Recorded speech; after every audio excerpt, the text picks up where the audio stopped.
dear students, welcome you in this video class. Today we are going to start our chapter number 7 and the name of the chapter is Invention of Vita Wong. Okay, so chapter start करते हैं. Mr. Willy Wonka begins by inventing Wonka White which makes people younger. अब ये जो story है एक inventor की है. एक इन्वेंटर थे मिस्टर विली वोंका उनका नाम था और उन्होंने इन्वेंट किया था वोंका वाइट नाम का कोई एक दवाई या फिर कोई भी सिरम सा जिसे लेने से लोग यंग हो जाते थे, जवान हो जाते थे, उनकी एज जो है कम हो जाती थी. But Wonka vite is too strong. अब नाम याद रखना, वोंका वाइट पर इतनी ज्यादा स्ट्रॉन्ग थी, इतनी ज्यादा पावरफुल थी कि लोग तो डिसअपियर होने लगे. मतलब कि इतने यंग में चले गए, उनकी एज इतनी डिक्रीज हो गई कि वो गायब ही हो गए दुनिया से. और बल्कि उनकी एज माइनस में चली गई. मतलब कि ठीक है 1 साल तक तो चली गई, डिक्रीज हो गई. 10 साल का था बच्चा तो 1 साल का तो हो गया, पर इतनी स्ट्रॉन्ग थी कि वो 10 साल का बच्चा माइनस 10 साल का भी हो गया. यहाँ पर एग्जाम्पल दे रखे कि एक पर्सन था, एक आदमी था, वो 87 का था और वो 87 इयर्स माइनस में भी चला गया. यानी अब उसको एग्जिस्टेंस में आने के लिए 87 इयर्स चाहिए थे. तो mister Willy Wonka must invent a new thing. तो उन्होंने सोचा कि अभी नहीं, कोई और अच्छी चीज, अब उल्टी चीज बनानी चाहिए जो लोगों को अब यंग होने की बजाय ओल्ड बना दे. ठीक है, तो मिस्टर वोंका सेड, अब मिस्टर वोंका जो है इन्वेंटर है, वो कहते हैं so once again I rolled up my sleeves and set to work. तो वो कहते हैं कि अब मैंने अपनी स्लीव्स ऊपर कर ली हैं, अब मैं काम पे लग गया हूँ. बिगिन, अब मैंने शुरू कर दिया. अपन करते हैं ना कि कोई भी काम शुरू करते हैं तो अपनी स्लीव्स को है दोनों हाथों से उठाते हैं कि चलो लेट्स स्टार्ट द वर्क. तो वही चीज यहाँ पर कर रहे हैं. Once again, I squeezed my brain, searching for the new recipe. I had to create age to make people older, oldest. Haha, I cried. For now, the ideas were beginning to come. तो वो कहते हैं कि अब मुझे वापस से अपने ब्रेन को स्क्वीज करना होगा, यानी कि खुरचना होगा, सोचना होगा, अपने ब्रेन को यूज करना होगा और एक नई रेसिपी बनानी होगी. ठीक है, और इस रेसिपी की ऐसी होनी चाहिए जिसे लेकर लोगों की एज बन जाए, लोगों की एज बढ़ जाए, लोग और ओल्ड हो जाए. ओल्ड क्या, ओल्डर हो जाए या ओल्डेस्ट हो जाए, बहुत ओल्ड हो जाए.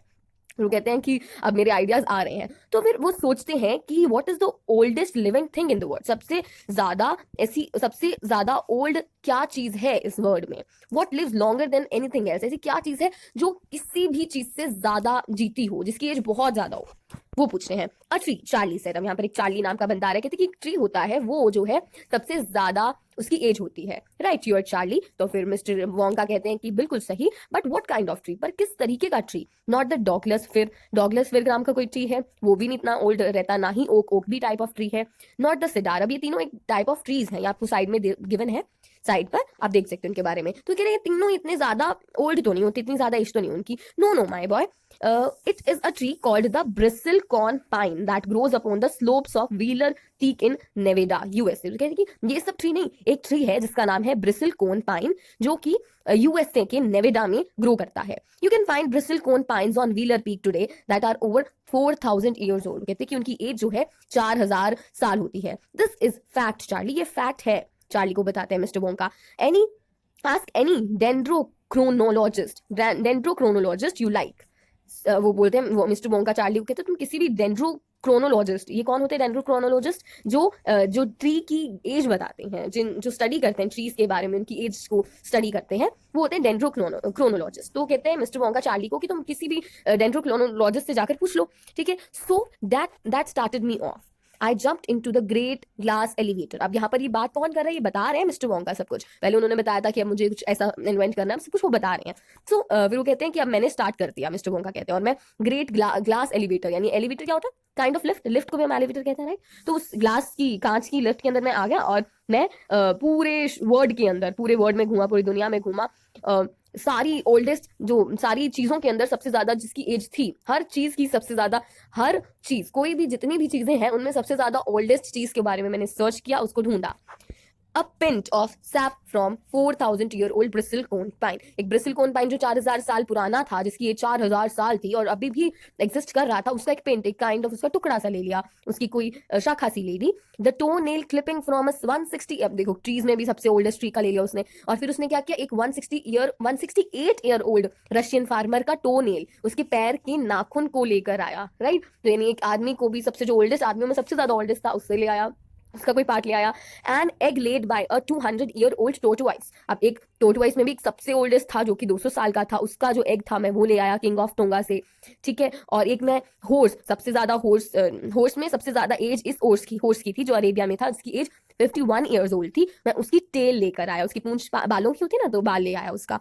The whiskers of a 36-year-old cat called Crumpets. अब कैट्स में भी सबसे ज्यादा एज थी ये क्रम्पेट्स की, तो वो 36 ईयर ओल्ड थी, तो उसके विस्कर्स विस्कर्स क्या होते हैं, इनके जो तीखे तीखे बाल होते हैं ना, मुछें सी इनकी, वो ठीक है। तो old flea which had lived on Crumpets for 36 year, तो ओल्ड फ्ली को भी, उसका भी ले आया मैं। और टेल ले आया एक जाइंट रैट की, एक रैट था टिब्बत के अंदर, उसकी एज 207 ईयर्स थी, that is great age right, एक फॉर रैट, तो उसकी मैं टेल ले आया। और ब्लैक टीथ ले आया एक 97-year-old ग्रिमाल्किन लिविंग इन अ केव, मतलब एक जानवर की मैं ब्लैक टीथ ले आया जिसकी एज 97 ईयर्स थी। मतलब बहुत सारे ऐसे ओल्डेस्ट लोगों की चीजें ले आया, ठीक है, ओल्डेस्ट क्रिएचर्स की चीज, मतलब पार्ट्स ले आया। अब सेकंड पार्ट पर आते हैं। All over the world Charlie mister Wonka went on, तो फिर all over the world mister Wonka बता रहे हैं मैं पूरी दुनिया में गया। I tracked down every old and ancient animal, में हर पुराने और एंशिएंट एनिमल को मैंने ढूंढा, उसके बारे में सर्च की। ट्रैक डाउन का मतलब होता है ढूंढना, फाउंड करना, ठीक है। And took an important little bit of something from each one of them, और उन सभी में से कुछ ना कुछ उनका छोटा छोटा पार्ट ले आया, राइट।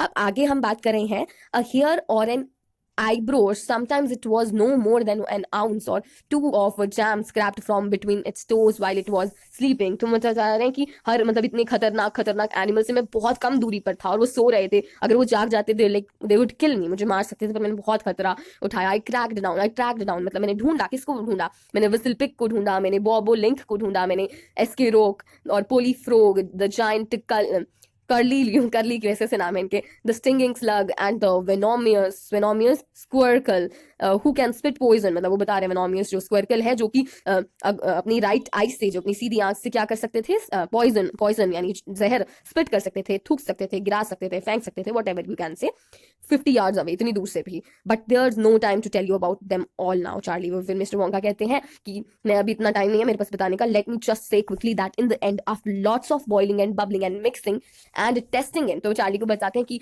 सारा कुछ जल्दी जल्दी किया और बहुत सारा उबाला, उन सामान को मिक्स किया, टेस्ट किया, और मैंने अपने इन्वेंटिंग रूम के अंदर सब परफॉर्म किए टेस्ट, और मैंने आई प्रोड्यूस एक टाइनी, एक बहुत छोटा cup of oily black liquid invent किया, एक ऑयली तेल सा, ग्रीसी सा एक ब्लैक कलर का लिक्विड इन्वेंट किया थोड़ा सा, जिसकी 4 ड्रॉप से मैंने एक 20-year-old नाम के बंदे, मतलब 20-year-old बंदे को, जिसका नाम उम्पा लुम्पा था, वो वॉलेंटियर ही था, वॉलेंटियर यानी कि वो खुद आया था कि मेरे पे टेस्ट कर लो, I am interested in the test, तो वो आया मेरे पास, उम्पा लुम्पा नाम का एक बंदा, जिसकी एज थी 20 ईयर, ठीक है, वो ब्रेव था बहुत, वो मेरे पास आया और मैंने उस पर टेस्ट 4 ड्रॉप्स डाले कि देखने के लिए कि क्या हुआ। तो what did happen, Charlie asked, तो चार्ली बोलते हैं कि क्या हुआ। It was fantastic cried mister Wonka, mister Wonka बहुत जोर से बोले कि वो तो बहुत ही लाजवाब, बहुत ही शानदार था। The moment he swallowed it, जैसे उसने स्वैलो किया उस लिक्विड को, गिटा, he began wrinkling and shrivelling up, वो उसके चेहरे पर झुर्रियां आ गई, उसकी बॉडी, शरीर पर पूरी झुर्रियां आ गई, वो कांपने लग गया,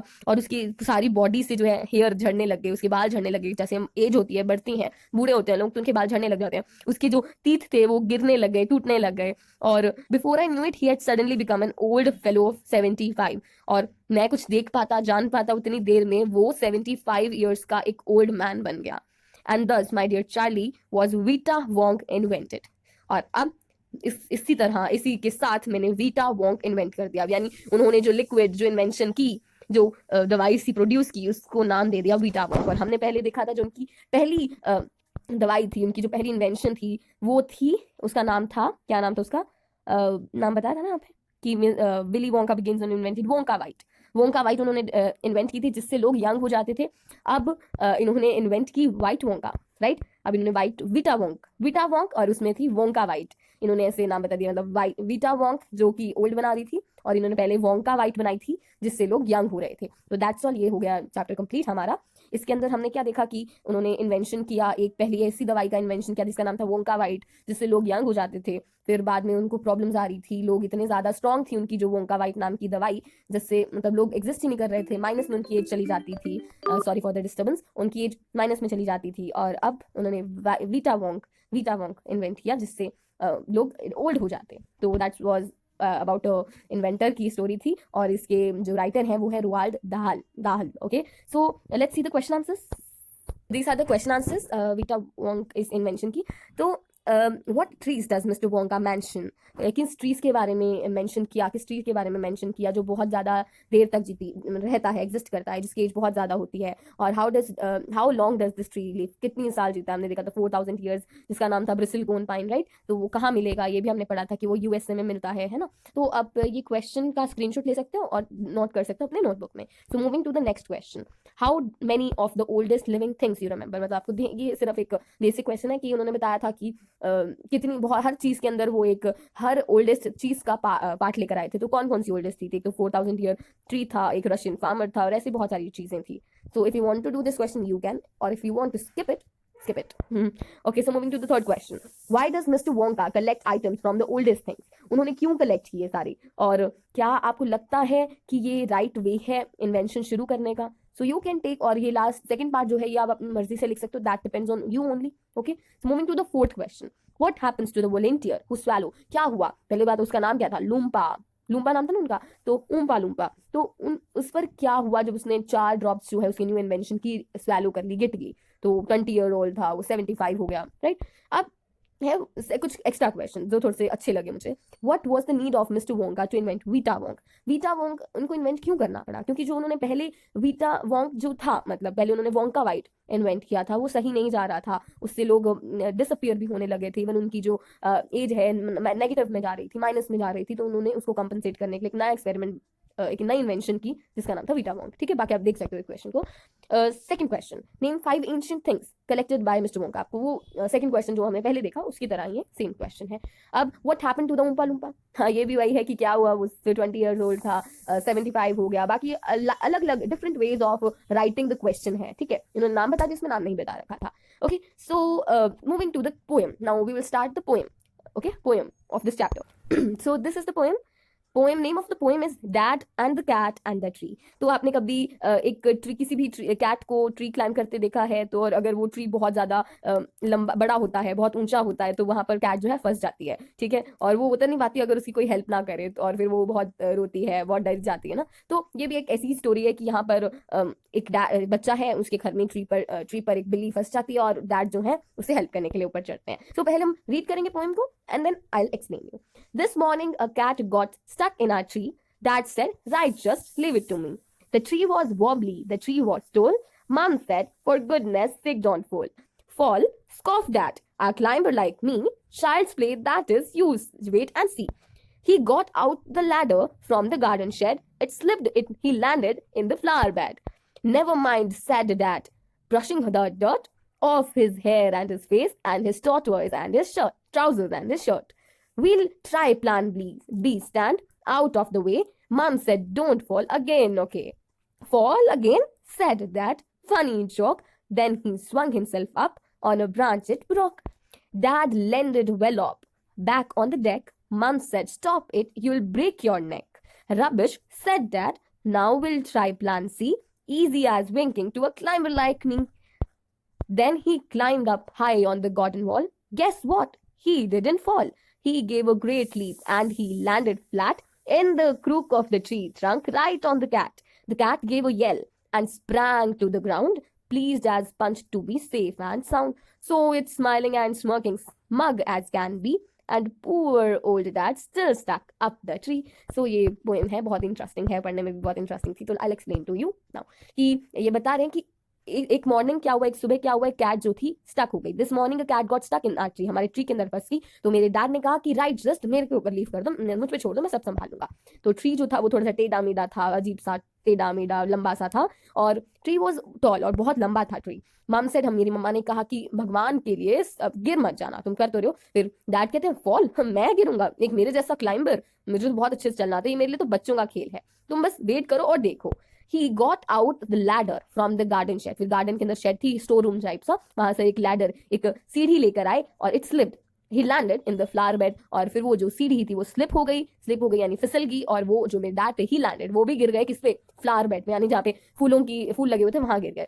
नेवर माइंड सेड दैट, उनका कोई चिंता की बात नहीं है। ब्रशिंग द डर्ट, ब्रश यानी उन्होंने अपनी डर्ट जो उनकी मिट्टी लगी थी, कहाँ पे, उनके हेयर पर जो लगी थी, of his hair and his face, अपनी फेस पे से, अपने ट्राउजर, अपनी पैंट और शर्ट में से भी साफ करते हुए, कोई बात नहीं, हम प्लान बी को ट्राई करेंगे और तुम थोड़ा सा दूर हो जाओ, stand out of the way. Mum said don't fall again, okay, अब दोबारा मत गिर जाना। Fall again said that funny joke, कि मैं तुम्हारा गिरूंगा, कैसी अजीब सी मजाक चल रही है, मैं और गिरूंगा। Then he swung himself up on a branch, it broke, और फिर वो एक ब्रांच की ओर चढ़ते हैं और वो ब्रांच जो है टूट जाती है। Dad landed well of back on the deck, और डैड फिर से नीचे गिर जाते हैं। मम सेड अब रुक जाओ, stop it, you will break your neck, अपनी गर्दन तुड़वा लोगे तुम तो ऐसे। रबिश सेड डैड, पागल हो, कैसी बेहुदा सी बातें कर रही हो। Now we will try plan C, अब हम सी प्लान को ट्राई करेंगे। Easy as winking to a climber like me, अब मेरे जैसे क्लाइंबर के लिए तो ये बहुत ईजी है, जैसे पलक झपकाने जैसा ईजी है मेरे लिए, तो बहुत आसान है। Then he climbed up high on the garden wall, फिर वो गार्डन की जो वॉल थी उसके ऊपर चढ़ गए। And he landed flat in the crook of the tree trunk right on the cat, और फिर वो चढ़ के कूदे कहाँ पर, ट्री के ऊपर पहुंच गए जहाँ पे वो कैट थी, उसके ऊपर ही कूद गए। तो कैट गेव अ येल, वो जो कैट है वो चिल्लाई, येल का मतलब होता है चिल्लाना। And sprang on the ground, और वो ग्राउंड पर स्प्रैंग यानी गिर गई। Please as punch to be safe and sound, और फिर वो मुस्कुराने लगी, खुश हो गई क्योंकि वो सेफ थी, आराम से, उसको कुछ चोट नहीं लगी, आराम से वो नीचे गिर गई। So it's smiling and smirking, इसलिए वो हंस रही थी, स्माइल कर रही थी, smug as can be. But poor old dad's still, पर अभी मेरे बेचारे पापा डैड जो थे स्टक अप द ट्री, पर वो तो पेड़ पर ही रह गए, वो अटक गए पेड़ पर। So it is kind of funny poem, और इसके जो पोएट हैं वो किट राइट हैं, किट राइट, यहाँ पर राइट WRIGHT राइट, ठीक है, किट राइट इसके पोएट हैं। So that was a very interesting and very funny poem. So let's move to the question answers, right. So these are the question answers of poem. Now name of the poem is Dad and the Cat and the Tree. और इसके जो poet है उनका नाम याद रखना, Kit Wright। कभी पूछ लिया जाता है who is the poet of the poem, so I'm telling you the question in between the lecture कि who is the poet of this poem, तो कौन है इसके poet? Kit Wright, KIT, Kit WRIGHT is the poet of this poem, Dad and the Cat and the Tree। Okay, question number 1, why was dad sure he would not fall? वो इतने sure क्यों थे कि वो गिरेंगे नहीं, क्योंकि उन्हें लगता था वो बहुत ही ग्रेट क्लाइंबर है। दूसरा question, which phrase in the poem expresses dad's self confidence best, आपको कौन सी लाइन से पोएम की लगता है कि डैड उनके अंदर बहुत कॉन्फिडेंस था, सेल्फ कॉन्फिडेंस था और आत्मविश्वास बहुत था। तो easy as winking to a climber like, मेरे लिए तो बच्चों का खेल है, ये भी बोला था उन्होंने। और दूसरी कि मेरे लिए तो ये पलक झपकाने जैसी बात है, इतना आसान है मेरे लिए। Third question, describe planning, planning क्या था उनका, कि वो चढ़ेंगे सीढ़ी से, ठीक है, और पर वो क्या हुआ, उनका प्लानिंग खराब हो गया, कैसे, कॉन्सिक्वेंसेस पूछे हमसे क्या हुआ, तो लैडर स्लिप हो गई और डैड गिर गए। और प्लान सी जो थी सक्सेस थी, पर क्या गलत चला गया उसके अंदर। प्लान सी तो सक्सेसफुल था, डैड पहुंच गए थे कैट के पास और कैट उतर भी गई थी, पर वो खुद अटक गए। Right. Fifth question, the cat was very happy to be on ground, pick out the phrases, मतलब कौन सी फ्रेज आपको लगता है जिससे हमें पता चल रहा है कि कैट जो थी बहुत खुश थी। स्माइलिंग एंड स्मोकिंग, राइट, एक फ्रेज थी। Describe the cat and dad situation in the beginning and at the end of the poem, हमसे पूछ रहे हैं कि आप बताओ कि पहले कैट और डैड की सिचुएशन क्या थी और बाद में क्या होगी, तो उल्टी होगी, पहले कैट अटकी हुई थी और डैड नीचे थे, अब डैड अटके हुए और कैट नीचे थी, तो ये सिचुएशन तो पूरी अपोजिट हो गई थी। Okay, seventh question, why and when did dad से ईच ऑफ द फॉलोइंग, उन्होंने फॉल ऐसे क्वेश्चन मार्क, मैं और गिरूंगा, ये कब कहा, जब उनकी वाइफ ने कहा तुम गिर जाओगे ध्यान से। और नेवर माइंड कब कहा, जब वो गिर गए थे तब उन्होंने कहा, और जब अपने कपड़े साफ कर रहे थे। फनी जोक उन्होंने कब कहा, जब उनकी वाइफ ने कहा तुम दोबारा से मत गिर जाना, और उन्होंने कहा ये कोई मजाक है, मैं और गिरूंगा। और फिर रबिश उन्होंने कब कहा था, उन्होंने ये तब कहा था जब उनकी वाइफ ने वार्न किया था, जब प्लान बी भी उनका खराब हो गया था, तब उन्होंने कहा था रबिश। सो दैट्स ऑल, ये हो गया हमारा चैप्टर विद पोएम भी कंप्लीट हो गई और चैप्टर भी कंप्लीट हो गया। So thank you.